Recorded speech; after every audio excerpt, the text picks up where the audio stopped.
సుధాకర్ రెడ్డి గారు నమస్తే సార్. నమస్తే అండి. సార్, వైఎస్ఆర్‌సీపీ ఎమ్మెల్యేలందరిలో ఒక భయం పట్టుకుందనమాట. ఏంటంటే, నువ్వు చేసిన మనకు ఒక సినిమాలో డైలాగ్ ఉంటదనమాట. ఆడు చేసిన పాపాలకి ఆడిపోతే పర్లేదు. ఆడు చేసిన పాపాలకి నేను పోతున్నాను అని. ఇక్కడ అవును. జగన్మోహన్ రెడ్డి గారు చేసిన పాపాలకి పాపం ఎమ్మెల్యేలంతా బలవుతున్నారు. ఎందుకంటే, ఇప్పుడు ఎక్కడికక్కడ నిన్న 11 మందిని తీసేశారు. కొత్త ఇన్‌చార్జీలని పెట్టారు. సో, అక్కడ వాళ్ళకి టికెట్లు ఇవ్వరని చెప్పి మనం అది కూడా చూసాం. రామకృష్ణారెడ్డి గారు రాజీనామా చేయటం, ఇంకొంతమంది రాజీనామా చేయటం. సో, ఇప్పుడు ఆళ్ళు 11 కాదు 85 మంది దాకా ఉన్నారు టార్గెటు అంటున్నారు. సో, ఆ 85లో మెయిన్ టార్గెట్‌లు కూడా కొంతమంది మంత్రులున్నారంటున్నారు సార్. ఆ మంత్రుల్లో మనకి బాగా వినపడుతున్న పేర్లయితే 2. ఒకళ్ళకంటే స్థానచలనం చేశారనుకోండి. ఆ అమ్మాయి చంద్రబాబు గారి చెట్టు ఉంది గదా! ఆ! చంద్రబాబు గారు నాటిన మొక్క ఎళ్లి చిలకలూరిపేటలో పోటీ చేసింది. తర్వాత ఇప్పుడు ఆమెకు కూడా స్థానచలనం అంటున్నారు. అలాగే విడుదల రజిని. ఆ! రజనీ గారు. ఆ! ఆ తర్వాత ఇంకొకళ్ళకి మన రోజా గారికి. రోజా గారిని గూడా స్థానచలనం కాదు. ఆమెకి ఈసారి టికెట్టే ఇవ్వరు. ఎందుకంటే ఆమెకు ఆల్రెడీ లోకల్‌గా చాలా డిస్ప్యూట్స్ ఉన్నాయి. మనకి పెద్దిరెడ్డి గారితో గాని, నారాయణ స్వామి గారితో గాని ఇలా చాలా మందితో కూడా వైఎస్ఆర్‌సీపీ ఇంటర్నల్‌గా గొడవలున్నాయి. అలాగే తెలుగుదేశం వాళ్ళతో గొడవలున్నాయి. ప్రజలతో కూడా గొడవలున్నాయి. సో, ఇంతమందితో విభేదాలు ఉండటం వల్ల ఈసారి రోజా గారిని పక్కన పెడతారంటున్నారు. సో, మీ దాకా ఆ న్యూస్ వచ్చిందా సార్? మీరు ఎలా ఎలా చూస్తారు దీన్ని? నిజమే అండి. ఈ గొడవల రోజే గోడ దూకక తప్పదని అంటున్నారు మా వాళ్ళు గూడా. గోడ దూకడం అంటే ఇంక పారిపోవడం అని. ఆమెకి తొలి నుంచి వివాదాలంటే ఆమెకిష్టమండి. అందరితో వివాదం పెట్టుకుంటది. గీరి జగడాలు తెచ్చుకుంటది.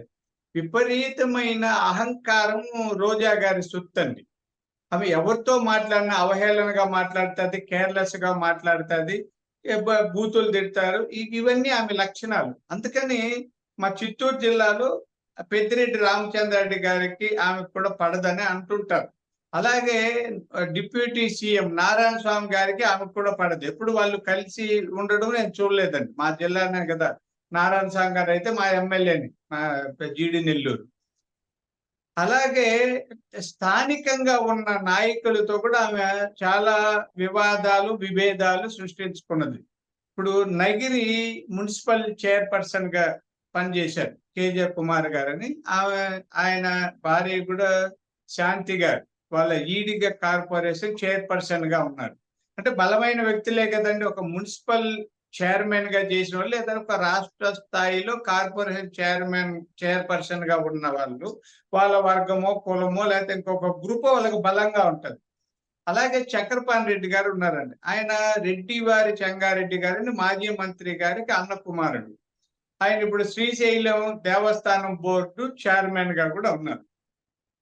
అక్కడ వాళ్ళ ఆహ్, మండలంలో ఆయనకి మెజారిటీ ఉన్నప్పటికి కూడా ఆయన మనిషినికి ఎంపీపీగా కానివ్వలేదండి. పెద్ద గొడవ జరిగింది. ఈమెకిద్దరో, ముగ్గురో ఉన్నారు. మిగతా మెజారిటీ ఆయన వైపున్న చాలా గొడవ జరిగింది.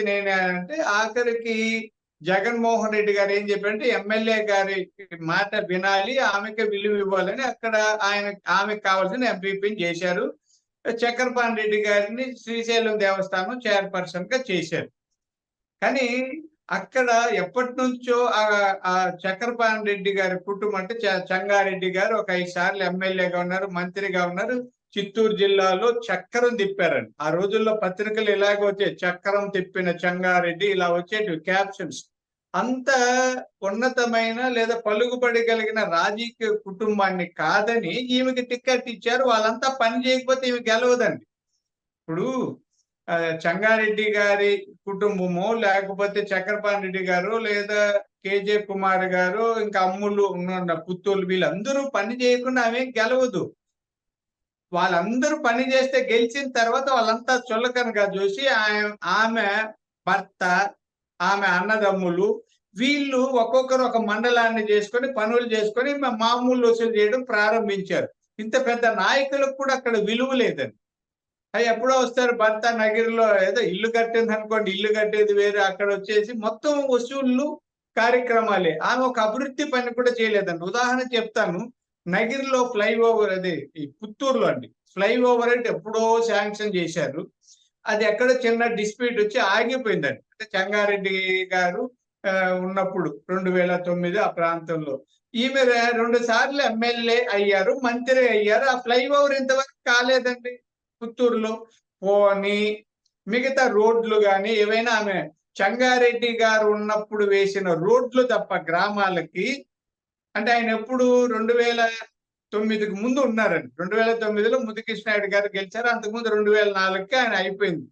2004 నుంచి ప్రభుత్వం, కాంగ్రెస్ ప్రభుత్వం 14 వరకు ఉన్నది. కొద్దిగా ఆయనకు చలామణి జరిగిన ఎమ్మెల్యే ఆయన కాదు కదా! నువ్వు అయ్యావు, ఏమన్నా రోడ్లేసావా? అప్పట్లో ఆయన చెంగారెడ్డి గారు, నాకు తెలుసండి ఆ రోడ్లన్నీ కూడా, ప్రతి ఊరి రోడ్డు తెలుసు. ఎందుకంటే అప్పుడు నేనే కాంట్రాక్టర్‌ని. మా తిరుమల కన్‌స్ట్రక్షన్స్ ఉండేది. దాదాపు అన్నింటిలో నేనే సంతకాలు పెట్టుంటా చెక్కుల్లో. అవ దాదాపుగా అన్ని రోడ్లు. అంటే ఇక్కడ నేను చేసేది ఏమీ చేయలే. రోడ్డు వేయలేదు, చెరువు తవ్వలేదు, కుంటలు చేయలేదు, ఏమి లేదు. జబర్దస్త్ మాటలు, వాళ్ళని తిట్టడు, వీళ్ళని తిట్టడు. కాబట్టి జనమంతా విసిగిపోయినారండి. ఈమె మాటలు వినలేరు, ఈమెను చూడలేరు. కాబట్టి టిక్కెట్ రాదు. టిక్కెట్ వచ్చినా గెలవదు ఆమె. మేమేమనుకుంటున్నాం తెలుసా అండి? ఒక 1000 లెటర్లు రాయాలనుకుంటున్నా. అన్నా, జగనన్న మా రోజక్కకే టిక్కెట్ ఇవ్వండి. రోజక్క గొప్పదని. ఎందుకంటే ఆమె అయితే సులభంగా ఓడించొచ్చు మేము. ఓకే. మాకైతే నాకైతే వ్యక్తిగతంగా రోజా గారికి టిక్కెట్ ఇస్తేనే అక్కడ టీడీపీ గెలుస్తదండి. మేము సులభంగా గెలవగలం. అయితే జగన్మోహన్ రెడ్డి గారికి అర్థమైపోయింది. మా డిప్యూటీ నారాయణ స్వామి, ఇప్పుడు ఈ రోజు మేము వచ్చేది చూస్తే నారాయణ స్వామి గారికి టిక్కెట్ లేదు, డిప్యూటీ సీఎం. అలాగే సచివేడి ఎమ్మెల్యే ఆదిమూలం గారికి రాదు. చిత్తూరు ఎమ్మెల్యే శ్రీనివాసులు గారికి రాదు. అతను బాబు ఉన్నాడు, పోతల పట్టు రాదు. ఒక 5-6 మందికి టిక్కెట్లు రావంటున్నారు. అందులో ఈమె కూడా. అక్కడ మహిళా మంత్రులు చూస్తే విడుదల రజని తర్వాత రోజా గారు అవుట్. ఇంకా పాపం రోజా గారు ఇంకా ఆమెకి జబర్దస్తిలో కూడా పిలవరు. కొద్ది లావు అయింది, కొద్ది గ్లామర్ కూడా తగ్గింది, కానీ సినిమాలు లేవు, సీరియల్ లేవు. ఇంకేదన్నా ఉంటే ఆమె నిన్ననే చెప్పింది, నాకు దైవ భక్తి అది. ఇంక మీట ఆమె సన్యాసినిగా ఊర్లు తిరుగుతూ పూజలు, పునస్కారాలు, జపాలు అవి చేసుకుంటే ఈ ఉన్న జీవితం అన్న సుఖమయం అవుతుందని నా ఉద్దేశం అండి. ఓకే. అంటే పాపం రెగ్యులర్‌గా గూడా తిరుపతెళ్తా ఉంటారు సార్. డెఫినిట్‌గా ఆమెకి దైవభక్తి చాలా ఎక్కువ. అలాగే కాకపోతే ఏంటంటే ఒకటనిపిస్తుంది కూడా, కొంతమంది మళ్ళా ఆమె తన పాత ఇంటికి తెలుగుదేశానికి వస్తుందేమో అంటున్నారు. దాని మీద ఏమన్నా ఊహాగానాలున్నాయా సార్? ఆమె వస్తారండి. ఆమె రెడీ. ఆ! ఇప్పుడు ఆమె ఇక్కడ ఉన్నది చంద్రబాబు నాయుడు గారి వల్ల రాజకీయంగా ఎదిగారు. 2 సార్లు ఓడిపోయి అప్పులయ్యారు. రాజశేఖర రెడ్డి గారు పిలిచి అదేదో అప్పులు తీర్చారు. పరిగెట్టి ఆడికి వెళ్ళిపోయింది. ఇక్కడ తిడతా ఉంది. ఇప్పుడు ఆ టిక్కెట్ లేకపోతే పరిగెట్టి ఇక్కడికొస్తది. అయితే తెలుగుదేశంలో చేరినా ఆమెకి టిక్కెట్ ఇచ్చినా గెలవదు. తెలుగుదేశంలో అయినా గెలవదు కాబట్టి నా ఉద్దేశం, ఇంత బూతులు తిట్టిన ఆమె చంద్రబాబు నాయుడు గారు కూడా చేరదీరు. అంటే ఒకసారి అయితే పర్వాలేదు.